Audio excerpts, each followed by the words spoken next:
apa kabar pemirsa? Kembali bersama saya di Suara Dapil, Suara Daerah Pemilihan. Saat ini saya sedang berada tepatnya di Gong Perdamaian Dunia, Kota Ambon, Maluku. Namun sebelum mengikuti seluruh rangkaian tim Suara Dapil, baiknya kita saksikan profil Dapil Maluku berikut ini.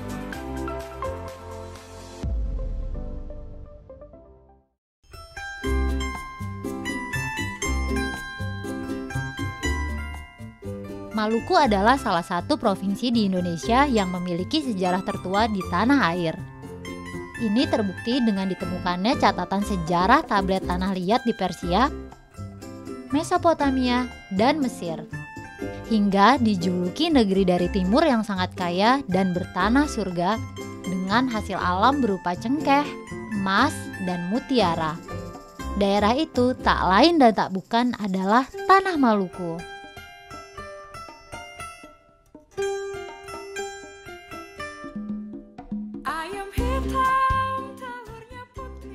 Provinsi Maluku dalam pembagian daerah pemilihan di pemilu 2019 hanya terdapat satu dapil, yaitu Dapil Maluku, yang menempatkan 4 wakil rakyatnya untuk duduk sebagai anggota Dewan Perwakilan Rakyat Republik Indonesia periode 2019-2024.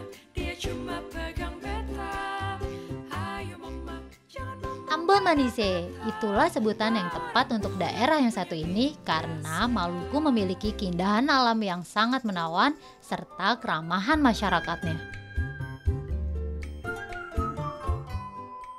Maluku memiliki sejarah yang panjang.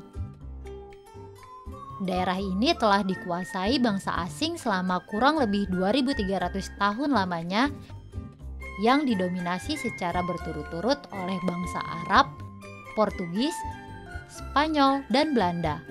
Bahkan Maluku menjadi daerah pertempuran sengit saat Perang Dunia Kedua antara Jepang dan Sekutu. Provinsi Maluku adalah wilayah kepulauan terbesar di Indonesia, di mana kondisi satu wilayah dengan wilayah lainnya dipisahkan dengan laut yang terbagi dalam beberapa gugusan pulau-pulau besar maupun kecil. Keadaan topografi di Provinsi Maluku secara umum berbukit-bukit, panjang garis pantai menuju dataran tinggi. Karakteristik wilayah ini dipengaruhi oleh adanya pertemuan dua buah lempeng bumi yang disebut dengan Sirkum Pasifik dan Mediterania. Maluku yang merupakan kepulauan bahari terbesar di wilayah Nusantara yang memiliki potensi perikanan luar biasa banyaknya serta laut yang kaya yang masih terjaga dari campur tangan manusia. Maka pada tahun 2010 saat diadakan sel banda oleh Menteri KKP saat itu, Maluku ditetapkan sebagai lumbung ikan nasional 2030. Nah pemirsa, melihat kekayaan alam yang berlimpah, letak geografis yang sangat strategis, serta masyarakat yang beragam suku bangsa, maka Provinsi Maluku membutuhkan para figur wakil rakyat yang mampu menyuarakan aspirasi masyarakatnya. Pasti pemirsa sudah penasaran nih, siapa sih wakil rakyat dari Dapil Maluku yang akan kami ikuti kegiatannya? Iya, dia adalah Bapak Hendrik Lewerisa dari fraksi Partai Gerindra yang sekarang duduk sebagai anggota Komisi 6 dan juga Badan Legislasi DPR RI.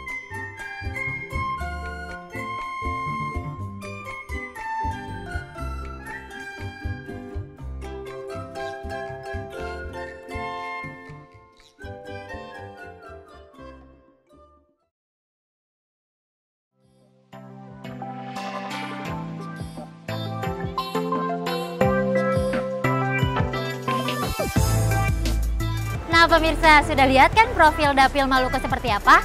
Sekarang tim Suara Dapil akan mengikuti kegiatan salah satu anggota DPR RI dari Dapil Maluku, yaitu Bapak Hendrik Lewerisa selaku anggota Komisi 6 dan juga Badan Legislasi DPR RI. Seperti apa kegiatannya? Mari kita ikuti.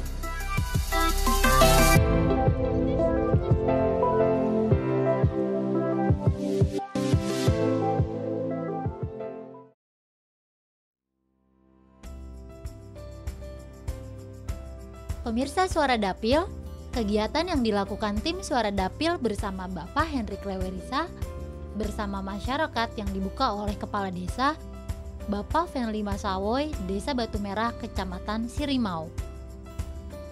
Kegiatan tersebut juga dihadiri oleh Ketua Sandiri Adat yang diikuti sekitar 300 peserta. Kepedulian wakil rakyat yang akrab dipanggil Bung Hendrik ini kepada masyarakat tidak hanya sekedar kata-kata, namun berupa kerja yang nyata, di mana sikapnya yang langsung turun ke masyarakat serta mengawasi langsung program UMKM. Momen ini dijadikan Bapak Hendrik Lewerisa untuk memberi pemaparan terhadap para masyarakat Batu Merah yang antusias menghadiri pertemuan.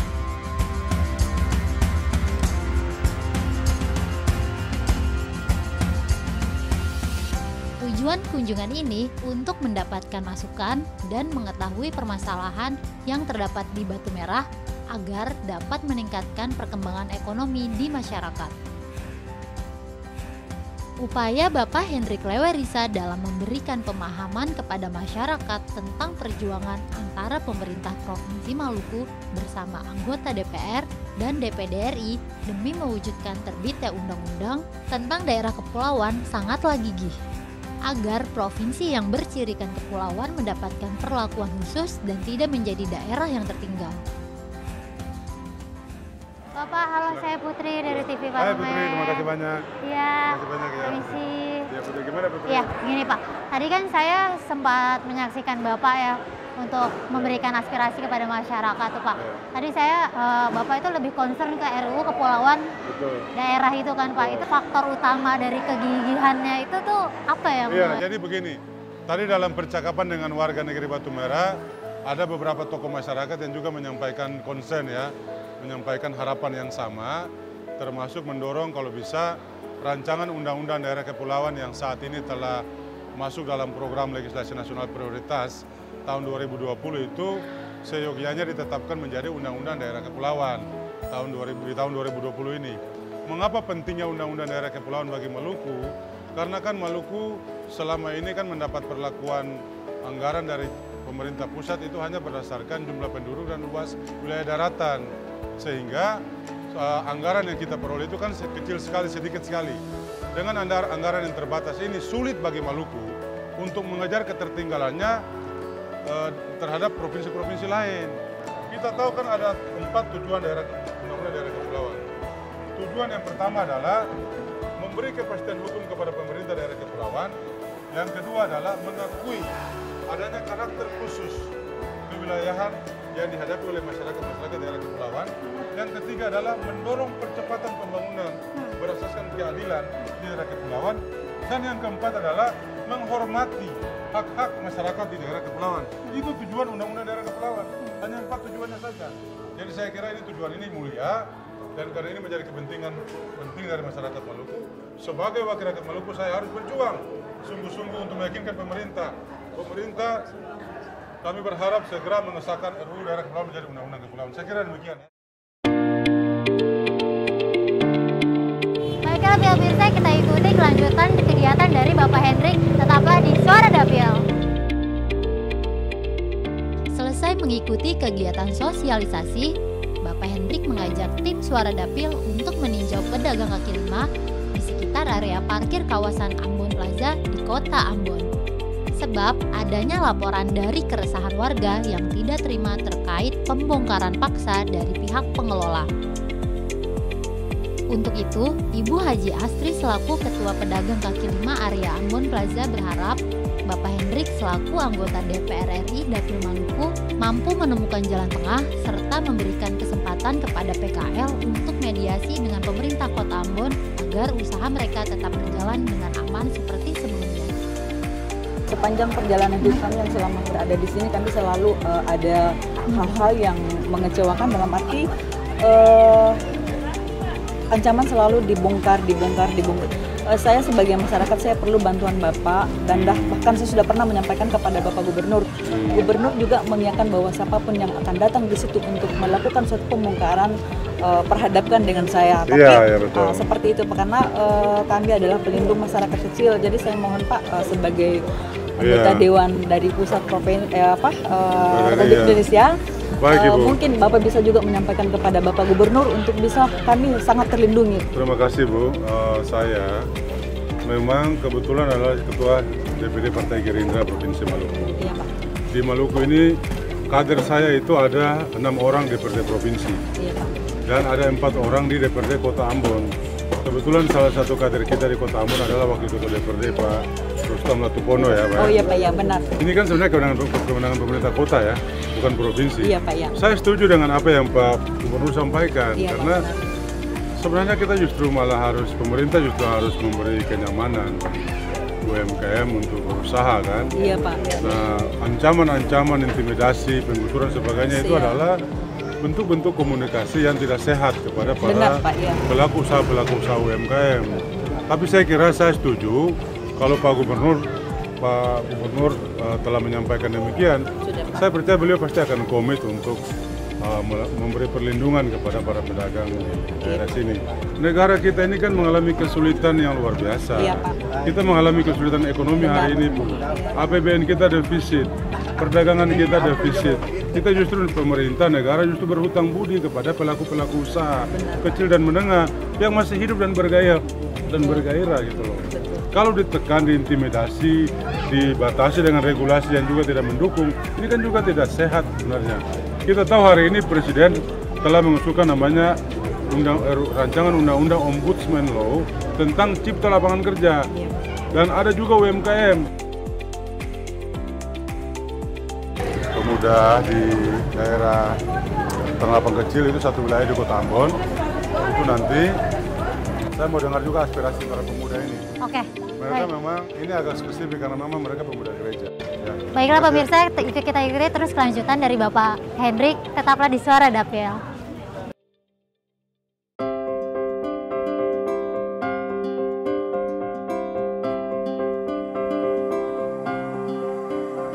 Untuk menutup kegiatan hari pertama di Dapil, Bapak Hendrik Lewerisa menyempatkan untuk mengunjungi dan beribadah bersama Angkatan Muda Gereja Protestan Maluku AMGPM di daerah Talake, Kota Ambon.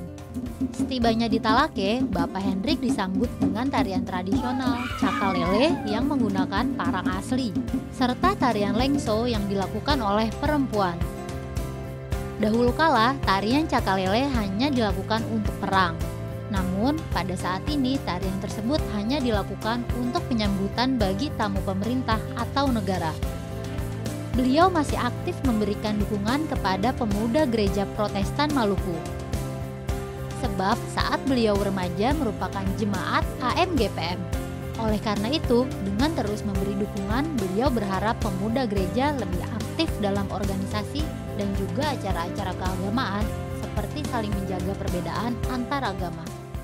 Dengan segmen pemuda gereja di Peranting Petra ini di daerah Tanah Lapang Kecil, Jemaat GPM Rehoboth ya.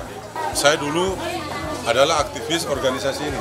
Oh, dari sini Bapak? Artinya angkatan muda Maluku dari waktu saya remaja, saya kuliah, saya aktif di organisasi angkatan muda Maluku.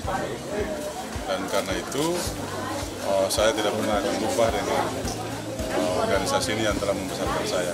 Kemarin saya ketemu mereka karena ada aktivitas kegiatan di organisasi ini yang perlu partisipasi dan dukungan, makanya saya memberi dukungan. Oke, baik. Kalau itu juga ada pencerahan. Oke, baik, kan sudah bertemu dengan para pemuda gerejanya Pak. Untuk acara besok tuh masih ada lagi nggak? Besok kita ada rencana ke pasar.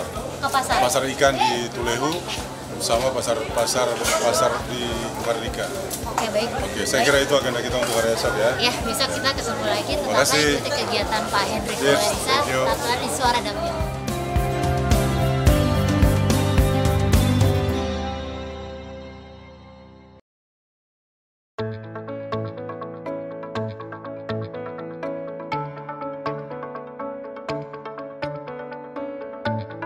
Keesokan harinya, Bapak Hendrik mengajak kami untuk bergabung melakukan kunjungan ke pasar tradisional Desa Tulehu.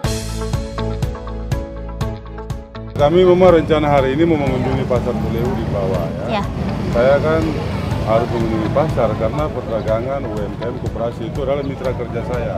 Dari Komisi 6, boleh kita langsung ke sana ya Pak? Untuk UMKM dari dari daerah sini ya Pak? Iya. Ulehu. Iya, tadi bisa. Ini roti apa nih Bu? Roti kacang. Ini roti dari Ambon, khas Ambon. Ini homemade. Oke, Ini kan homemade. UMKM. Ya. Iya. Udah cukup terus ya. Iya. Makasih.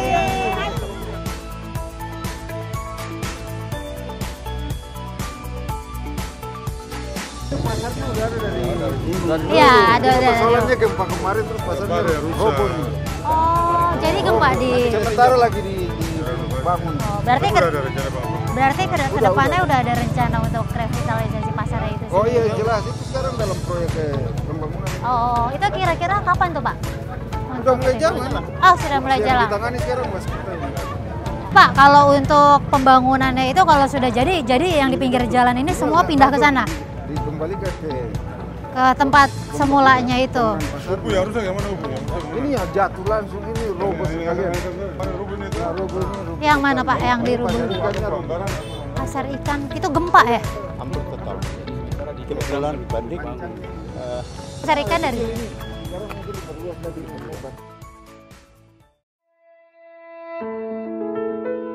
Dalam kesempatan ini, Bapak Hendrik mengunjungi Pasar Apung Desa Tulehu yang mengalami kerusakan parah akibat gempa berkekuatan 6,5 skala Richter yang mengguncang Ambon.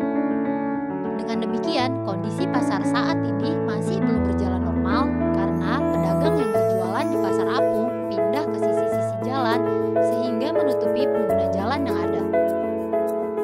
Pada kesempatan ini, beliau diterima oleh Bapak Urian Ohorela selaku Raja Negeri Tulehu. Bapak Hendrik menyempatkan untuk berbelanja dan berinteraksi dengan pedagang di kawasan pasar untuk mendapat masukan dari masyarakat setempat. 1 Oktober 2019, Pak Presiden Joko Widodo telah berkunjung ke negeri ini. Bertemu dengan para korban gempa dan pimpinan dan Bapak Raja dan staf pendiri negeri. dipusatkan di Universitas Darussalam. Dalam pertemuan itu, Pak Presiden memang menyampaikan akan segera membangun kembali pasar yang roboh Terutama karena fasilitas gempa. umum ya. Karena gempa. Nah, kita sekarang rakyat di negeri Tulehu yakin bahwa dalam waktu dekat itu akan dilakukan.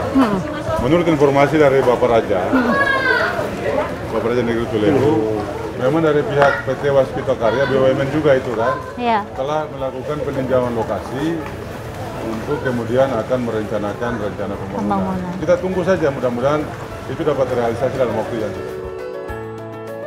Setelah melakukan tinjauan, tim Suara Dapil bersama Bapak Hendrik Lewerisa mengunjungi salah satu rumah makan di kawasan dekat Pasar Apung. Rumah makan tersebut berada di pinggir pantai sehingga kita bisa menikmati hidangan dengan pemandangan yang sangat indah. Bapak Hendrik mengajak dan mengajarkan tim Suara Dapil cara menikmati makanan khas Maluku yaitu papeda yang terbuat dari bubur sagu dan disajikan dengan ikan tongkol atau mubara yang dibumbui dengan kunyit. Papeda berwarna putih dan bertekstur lengket seperti lem dengan rasa yang tawar. Papeda merupakan makanan yang kaya serat, rendah kolesterol, dan bernutrisi. Papeda pun mempunyai khasiat untuk membersihkan paru-paru sehingga masyarakat yang terbiasa makan ini mempunyai stamina yang lebih sehat. Makanan khas Maluku itu Putri, itu yang pasti harus ada ikan dan kuahnya. Oke. Ikan, apapun juga ikannya ya. Ini kan kebetulan cakalang ya. Cakalang. Kalau di sini dibilang masak kuning kering. Cakalang masak kuning kering. Kalau ini kuahnya, Kuah kuning. kuah kuning. Makan papeda itu syaratnya harus ada kuah, harus ada supnya. Oke. Caranya ini agak miring dikit begini, kayak Iya. miringnya gini. Terus sama gini. Oke. Putaran ini kan Berarti saya belum lulus untuk ini kan tinggal di lengket, sini. jadi gampang kan. Sedikit aja ya. Ya. Coba. Ini ternyata makanan paling sehat. Cara makannya itu seperti apa ya, Nah, Pak? ini cara makannya nih. Saya ikutin ya, Pak. Cara makan Beda. nah gini, Put. Oh, jadi. Nah, gini, Put. Oke. Yani, saya mau tambah lagi satu ya. Enak loh, Put. Enak. Put, enak, Put. Enak. Enak banget, emang beneran enak. Dan sehat, ini makanan paling sehat. Baiklah pemirsa, saat ini kita akan menikmati makanan dari khas Maluku dulu. Tetaplah di Suara Dapil, Suara Daerah Pemilihan.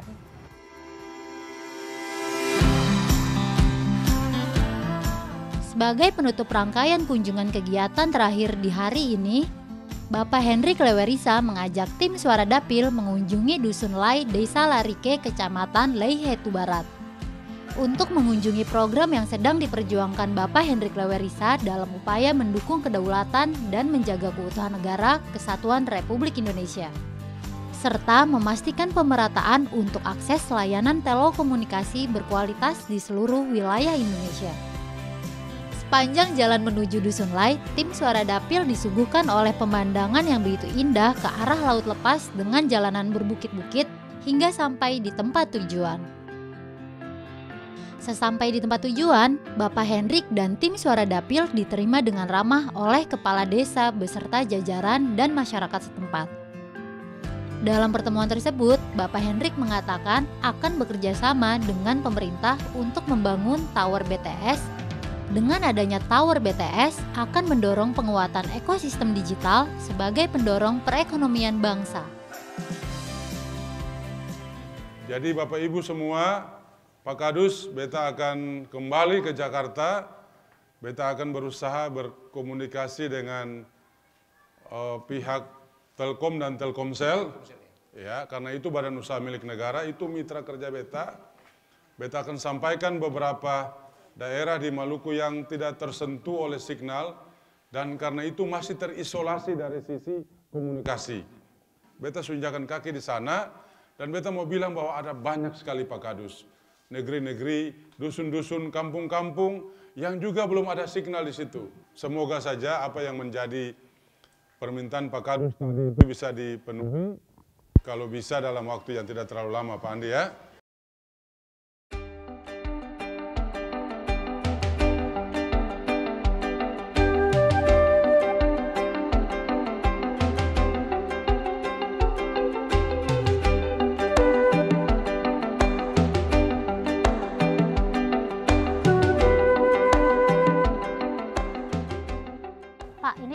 Lagi berada di mana nih Pak? Ini saya lihat ada monumen patung wanita kan di sini ya. Itu bisa dijelaskan nggak Pak itu siapa Pak? Ya, saat ini kita sedang berada di monumen patung Martha Christina Tiahahu. Martha Christina Tiahahu ini adalah pahlawan perempuan dari Maluku. Jadi pada tahun 1817 ketika terjadi perang Patimura di Lease, Martha Christina Tiahahu ini adalah putri dari seorang yang bernama Paul Tiahahu. Dia anak perempuan yang memutuskan untuk bergabung bersama-sama perang melawan VOC pada saat itu, Belanda ya. Dan akhirnya ditangkap, lalu rencananya mau diasingkan ke Pulau Jawa. Tapi dalam perjalanan dari Maluku ke Pulau Jawa, di Laut Banda itu jenazahnya dibuang ke laut. Makanya oleh pemerintah daerah Provinsi Maluku setiap tahun itu diperingati Hari Martha Christina Tiahahu itu dengan cara melakukan tabur bunga di Laut Banda untuk menghormati jasa-jasa Martha Christina Tiahahu yang pada tahun 1817 itu memang berjuang dengan giginya, dengan gagah berani untuk mengusir penjajah dari bumi Maluku. Kita pas ikut Bapak Dapil itu Bapak sangat concern tuh dengan membangun UMKM di Maluku. Betul. Itu gimana tuh Pak, bisa dijelaskan lagi? Contoh seperti di Desa Tulehu, negeri Tulehu kemarin. Iya. Itu kan dulu ada pasar ikan. Pasar apung ya Pak ya? Pasar tergantung ya. Nah pasar itu ketika gempa memang dia roboh dan para pelaku usaha UMKM, pedagang ikan, pedagang sayur, pedagang-pedagang hasil bumi yang lain itu memang kehilangan tempat. Mereka kehilangan tempat untuk berdagang di situ karena kan udah itu runtuh total.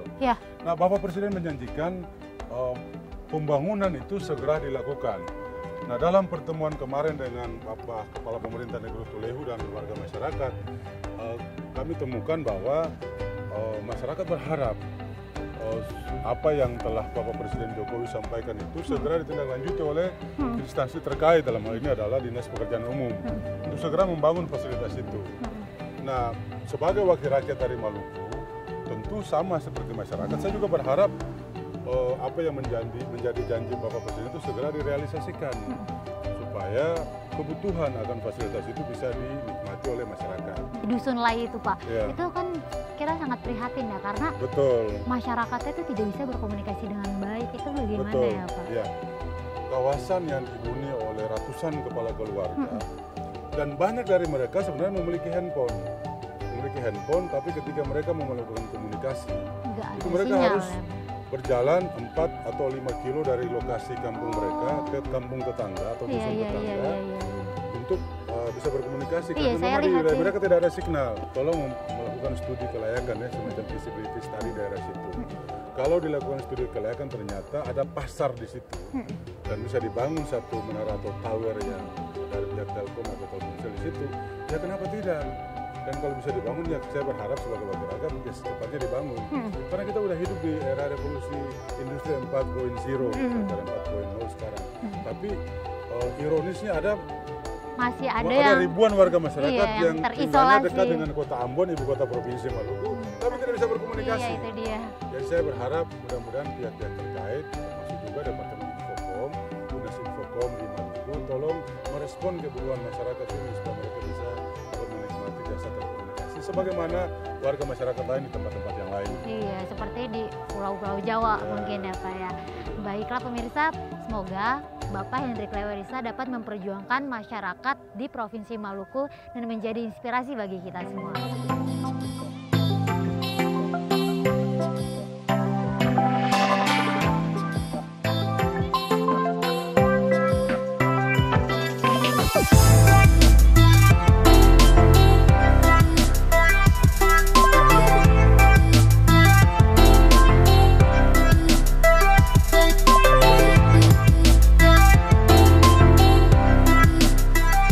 Nah pemirsa, ini nih salah satu ikon dari Kota Ambon. Namanya adalah Pantai Pintu Kota.